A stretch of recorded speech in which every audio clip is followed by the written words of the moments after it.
Tak pane trenére, poslední místo na 4. ročníku hostiářského poháru. Jak se cítíte? Berete to jako neúspěch?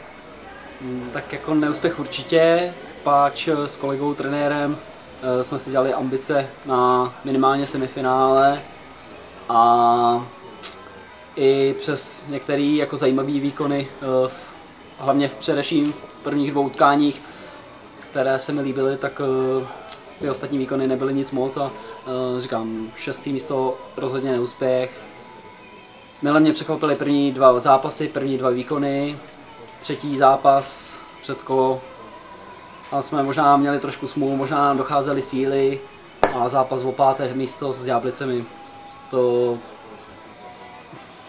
co k tomu říct, no, to hráči, na jednu stranu se mi to zdálo, že to trošku vypustili, na jednu stranu, že k tomu hráči, k tomu týmu, k tomu utkání neměli asi už takovou motivaci jako v předešlých utkáních, takže to možná i vypovědělo o tom konečném výsledku a konec konců konečném umístění vlastně. No a zmínil jste zápasy ve skupině, 2 prohry o 1 gól proti, dá se říct, silným soupeřům. Nové Strašecí a Ústí nad Labem. Co považujete za nejdůležitější faktor, že jsme nedotáhli vlastně takhle prakticky výborný výkony do vítězného nebo aspoň bodového úspěchu? No, utkání jsme sešli dobře. Vlastně úspěch, který vedl k našim gólům prvním v obou utkáních, tak bylo výborné napadání, výborná fyzická hra, dohrávání hráčů, výborná podpora backů a pomoc útočníků už na útočné modré, což je základem vlastně k úspěchu dobré útoční fáze. A bohužel v obou utkáních se stalo v podstatě to samé, a to, že jsme udělali 2 chyby, 2 osudové chyby, které nás vlastně stály body. No. V prvním utkání individuální 2 chyby, v druhém utkání víceméně to samé.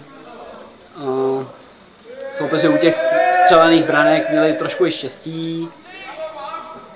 My jsme měli trošku smůlu, takže to asi vypovídá o těch ztracených bodech. No. Dobře, tak zmínili jsme ty negativa. Je nějaký ty individuální chyby, to se nebudeme rozebírat jedince, každopádně který jedinec na turnaji z týmu Hostivaře asi nejvíce překvapil Mile?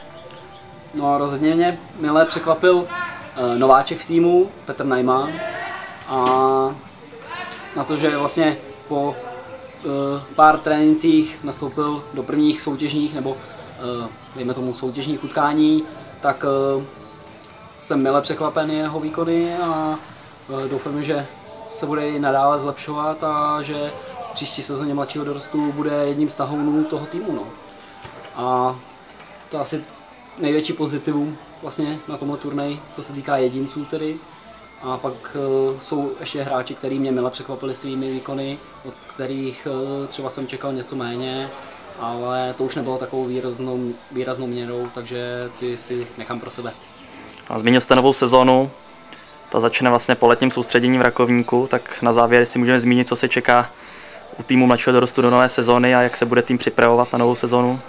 Tak nejdřív zmíním teda tu přípravu, ta víceméně začne letním soustředěním v Rakovníku, nebo v polovině srpna, a po této přípravě máme v trenérském kolektivu dohodnutou takovou myšlenku, že bychom se zúčastnili turnaje v Pardubicích. A myslím si, že by to mohla být hodně kvalitní příprava a pak by měla následovat ještě týdenní příprava tady v Malešicích, zakončená jedním přípravným utkáním. To se týká přípravy a následující sezony. O umístění zatím těžko hovořit, protože i když už mám představu, jaké bude mít složení tým mladšího dorostu, tak přece jenom